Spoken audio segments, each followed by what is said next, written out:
Welcome to the Lust Resist or Love Persist read. This is where we examine who wants what and who needs something. The cards we're going to be using today are Erotic Fantasy Tarot, Romantic Tarot, Listen B, and Bad A Affirmations. First, the Lust card.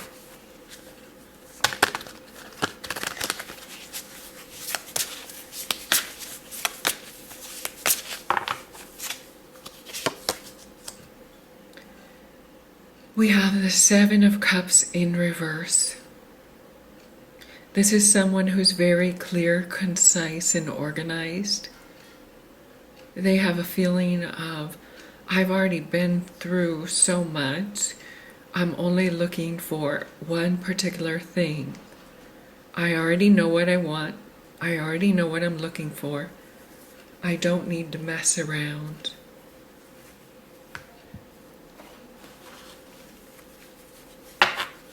Next, the Love card.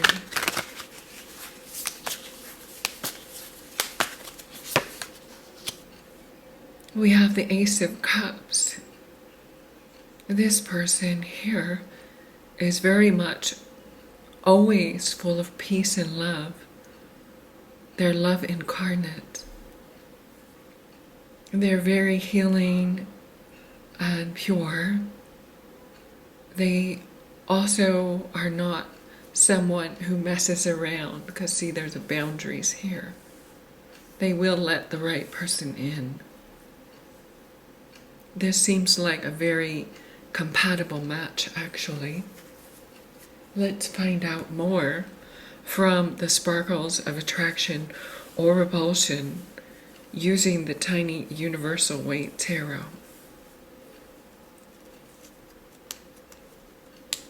In the recent past, it feels like they were a match with this Two of Cups energy.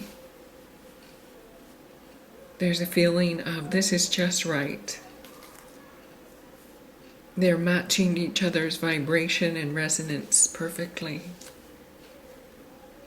In the now, the Fool in reverse means that they don't really mess around, that they are kind of serious to settle down, and they have a sense of lasting.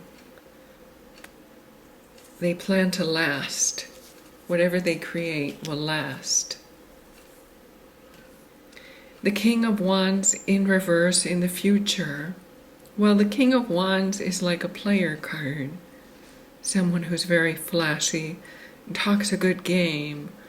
They're overly charming and wanting attention. But if it's in reverse, this is settling into a comfortable groove and not really worrying too much about things. Let's just get some more information about the Seven of Cups in reverse, please. Well, they don't want a nightmare in their life. They've already been there, done that with the Nine of Swords in reverse. They're very strong mentally. They're not a player. Their word is their bond. They don't mess around. The Two of Pentacles is in reverse. What you see is what you get. We have the King of Cups in reverse here. Sometimes they tend to be a little bit on the dark side emotionally, like they worry about emotional things, or they may go through dark periods. Tell us about this Ace of Cups, please. Sometimes they get very restless with the Six of Swords in reverse. They may feel like they're not going the right way sometimes. They aren't getting to where they're needing to go. Like they feel sometimes the flow of life stops for them. And then again, we have the Knight of Swords. When they are able to get into action, it really happens for them. So this is a matter of passion. They have to have the right amount of engagement and interest in something to get at it. And finally, we have the Eight of Pentacles. They really work hard. They really develop things. They really focus. What I see here is the first person is very true. They may have a little bit of emotional difficulty at times, but they're pretty steadfast, clear, and they want what they want. The second person is a bit of a love bug, although they do get restless, and they tend to move a lot. They tend to use movement to get out their restless energy. They like to focus on things. The energy between them, please. Well, there's this feeling of you be your person, I'll be my person, kind of like very independent but relating with the Nine of Pentacles. We have the Death card, like there's room for these people to change and metamorphosize within this union. They don't have to stick into the same old, or get into a rut. And we have the Knight of Pentacles in reverse.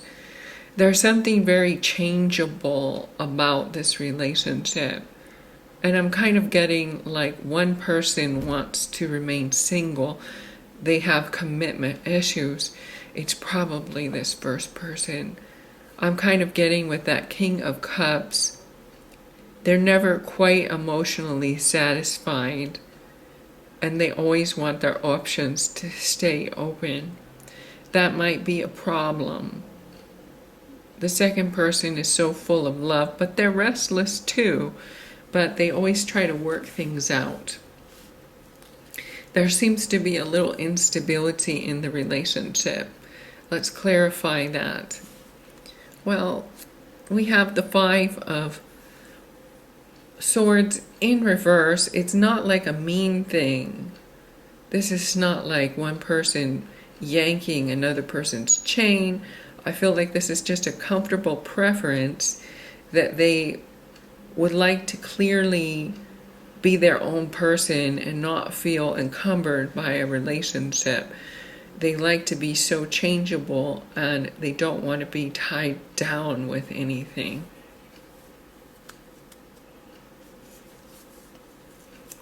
The Strength in reverse.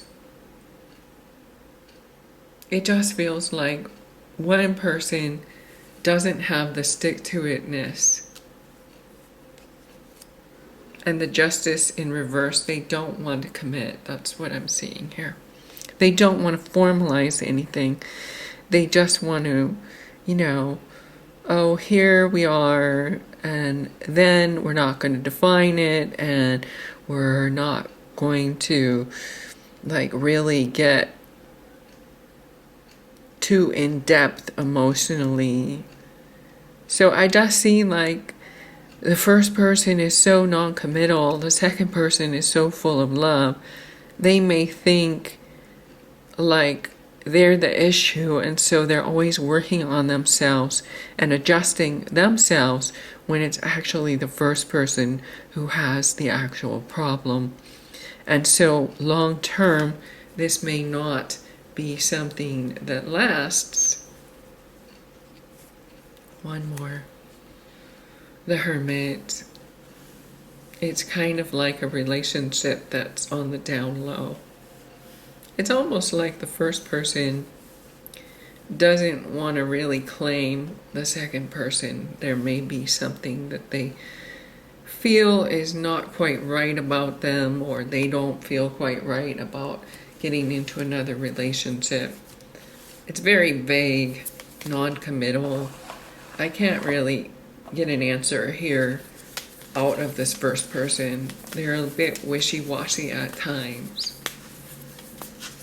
They're sticking to their kind of like script that they just want to remain single. They don't want to be in a commitment. Tell us what we should listen for with the first person. Your pet thinks you're a queen. Your pet is right. This person is kind of side-eyeing a bit. I think that the first person thinks the second person is a little bit over the top with their love vibration. They're too sickening sweet. You've come so far, keep betting on yourself. Yeah, the first person is into themselves. They don't really understand the deep nuances of love. If they're kind of mocking someone with a pet, if they're kind of like, yeah, just keep it to yourself. This doesn't, scream relationship material here. Like I said, this person may lack the nuance necessary to be in a comfortable, committed relationship. And I feel like it's triggering not only insecurity issues, but like a lot of anxiety in the second person. Tell us about what the second person should listen for. The thing that you're self-conscious about is what makes you light up the effing room. Well, they kind of admire the lone wolf quality. Ask yourself if it will matter in 10 years from now. If it won't, don't sweat it. See, the second person may actually overlook the commitment problem and continue to knock themselves out to make the relationship work. They may say that they don't want a commitment, and they may have to work really hard to make that their truth. Tell us some badass affirmations, please, for the first person. A wise woman once said, "F this shit," and she lived happily ever after. Love yourself. See, yourself, yourself, yourself, yourself, yourself. The first person is very set in their ways. If they were a man, they would be like one of those chronic bachelor types that doesn't really bend for anyone. The second person, please. I'm getting better and better every effing day. But see, the second person doesn't realize that they don't really have a problem, that their need is actually a valid need to have a commitment. And they think that it might be some type of character flaw within themselves. And so, like I said, I feel like they're knocking themselves out to be something for the first person, so they'll finally get accepted, when it's nothing about that. This first person just will never, ever be in a relationship, period, point blank. The Hermit card is like a loner. We had the lone wolf. It all like totally, completely makes sense here. I think the first person is like, yeah, this is groovy, but I'm not going to go head over heels for you or anyone. And I'm not going to turn on the charm for you or anyone. I won't be mean, but I'm not going to exert all of the effort necessary to make it an us. I like staying alone by myself, and I certainly won't sign on the dotted line for any kind of formalized commitment. So my final analysis is that this person ever comes to the realization that they're actually dating a commitment phobe who actually won't settle down, and they really want to settle down and they're worth that, then they'll walk. But right now, they're really convinced and up in their head that they're the problem, and they're trying to adjust, even though they say that they're not. It's not a long-term thing here, because it's not based really in reality. And that is what is lovely and lusty today. Thank you and namaste.